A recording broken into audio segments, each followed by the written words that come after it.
On va tester un moteur, j'ai l'impression d'avoir reçu la boîte d'un smartphone, c'est un truc de ouf.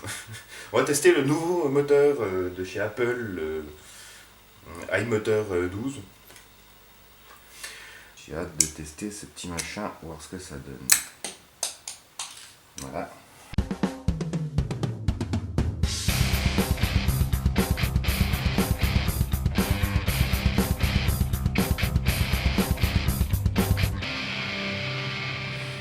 Salut tout le monde et bienvenue dans cette nouvelle vidéo. Aujourd'hui, petite vidéo bricolage, on va reparler un petit peu de la Galil Arc.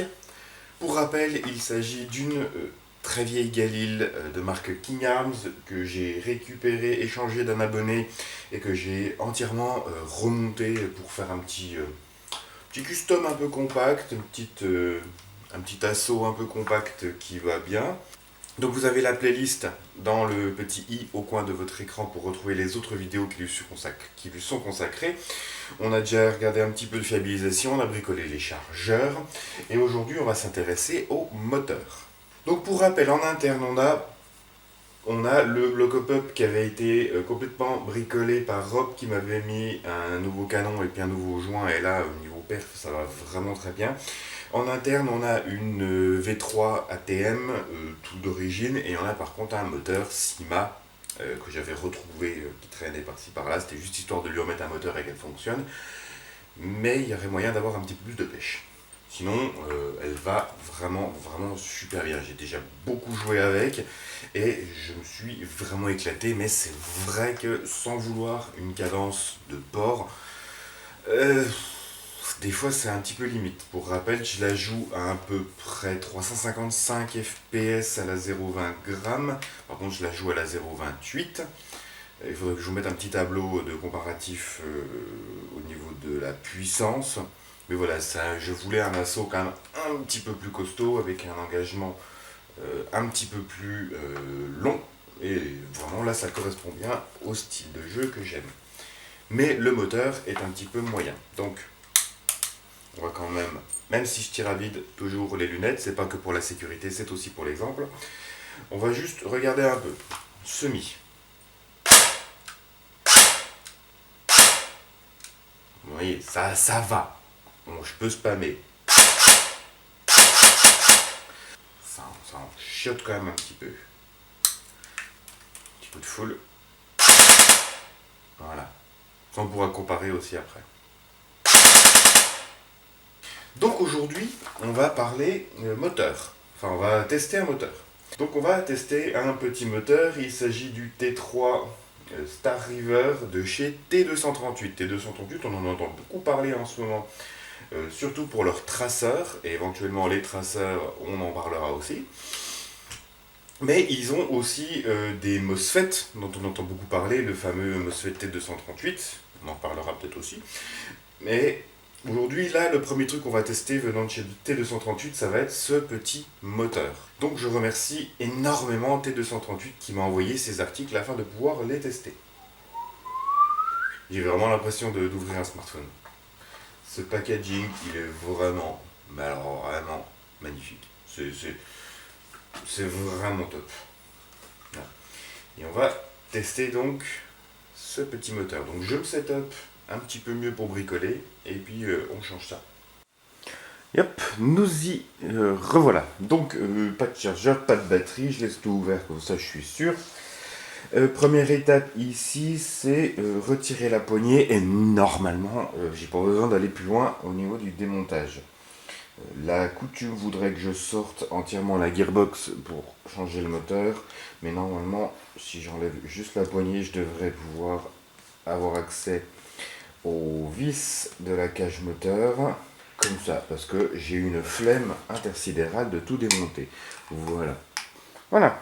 Donc notre petite cage moteur, pareil, la cage moteur, il faudrait que je la change, mais j'en ai pas d'autres pour le moment, si, mais que des d'origine, donc elles feront le même boulot.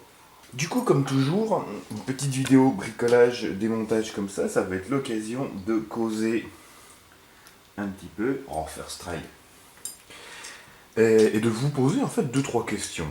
parce qu'on n'a pas tellement l'occasion non plus de beaucoup parler, de beaucoup discuter. Donc le négatif est là. Déjà, comment ils vont, hein? Comment vous allez? C'est important de le savoir quand même. Donc, n'hésitez pas à me répondre en commentaire sous la vidéo. Ça me fera très plaisir de vous lire. Tac. Comment ils vont? Qu'est-ce qu'ils bricolent? Qu'est-ce que vous trafiquez en ce moment niveau Airsoft? Qu'est-ce que vous bricolez? N'hésitez pas, pareil, à me répondre. Donc là, on est sur quoi? On est sur du connecteur. Bon, bah, du coup, j'ai branché le fer à souder pour rien, parce que j'aurais juré que c'était soudé. Bah tiens, niveau question, vous êtes plus quoi niveau moteur? Plus team soudé ou team connecteur? Tac. Bah vous voyez là d'ailleurs c'était soudé de base sur celui-là. Là c'est un moteur Sima d'origine aussi, c'est pour ça. Là. Oups. Normalement je suis plus team soudé. Je préfère souder parce que non seulement ça apporte une... c'est plus chiant au niveau du démontage, mais ça va par contre apporter une bien meilleure solidité. Ça risque moins que le connecteur se desserre et puis lâche pendant une partie. Ça m'est déjà arrivé, j'ai déjà vu ça arriver un paquet de fois autour de moi, ou péter une connectique pendant un remontage et puis pas en avoir en rab. Ça m'est déjà arrivé aussi. N'est-ce pas Romain et ton 416? Il fallu qu'on aille à Brico en urgence trouver des connecteurs. C'est pour perdre le petit cache ici. Tac, tac, tac. Cette fois-ci on y arrive. Donc on va remonter le moteur là-dedans. Donc on en était dans quel sens? Tac, tac, tac. Du coup, ça va là. Non, c'est pas un bon sens. Le positif doit être derrière. Tac. Tac. Ma petite pièce qui va, hop, ici. Tac. La deuxième moitié qui vient dans le bon sens.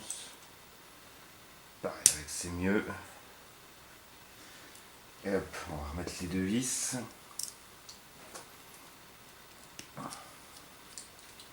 Bon, moi j'ai hâte de tester quand même ce petit moteur, parce que ça a l'air quand même d'envoyer du lourd. J'ai trouvé juste la clé pour desserrer la vis du calage moteur. Voilà qui est fait. Ça, le moteur pour le moment est desserré à fond. Tac, donc on va remettre ça, hop, ici pour le moment. Ça c'est la première étape quand même. Ensuite on reconnecte. Et ensuite on peut regarder notre calage moteur. Ah, par contre j'ai vraiment une cage moteur qui a beaucoup de jeu. Après, normalement une fois que la poignée est mise, il n'y a plus du tout de jeu. C'est la poignée qui va tenir le tout, qui va vraiment solidariser le tout avec la vis qui est derrière. Et ça ne bouge plus.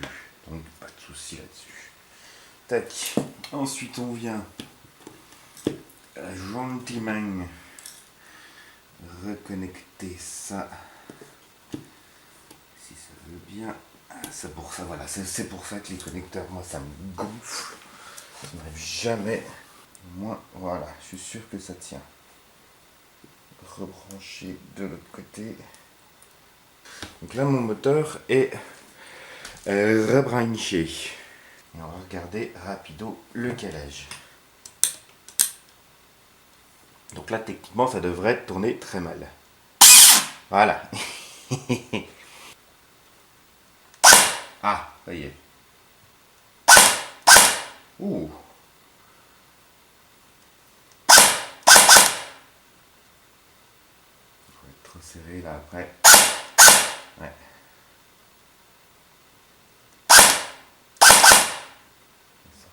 Je fais le calage moteur correctement hors caméra parce que sous le nez de la caméra c'est chiant à faire. Et je vous retrouve quand j'ai remis la poignée pour voir par rapport au moteur d'origine. Et ben ça marche quand même mieux. Parce que les moteurs Sima d'origine ils sont bien. il tracte du lourd, mais ça a quand même très vite ses limites. De toute façon, je vais le garder, parce que le pignon est en bon état, le moteur en lui-même n'est pas abîmé, donc de toute façon ça part dans la boîte. Les pièces au cas où, on ne sait jamais, il y a un moteur qui lâche, on est bien content d'en avoir un, même un petit d'origine. Et du coup ça, qu'est-ce que ça dit? Alors je ne sais pas si la différence sera vraiment flagrante à vos yeux, enfin à vos oreilles et surtout en vidéo, mais alors là pour moi, on sent que ça sac quand même beaucoup plus vite. Ouais, si quand même. Quand même.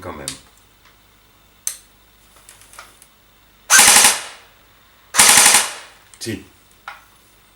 On va faire un petit comparatif quand même par rapport au début de la vidéo. Et si, la différence est vraiment, moi je la ressens vraiment bien.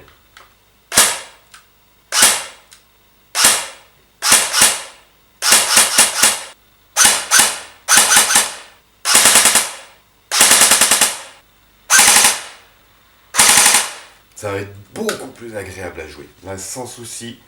Je vous mets en description le lien directement chez T238 du moteur, donc n'hésitez pas à aller guetter.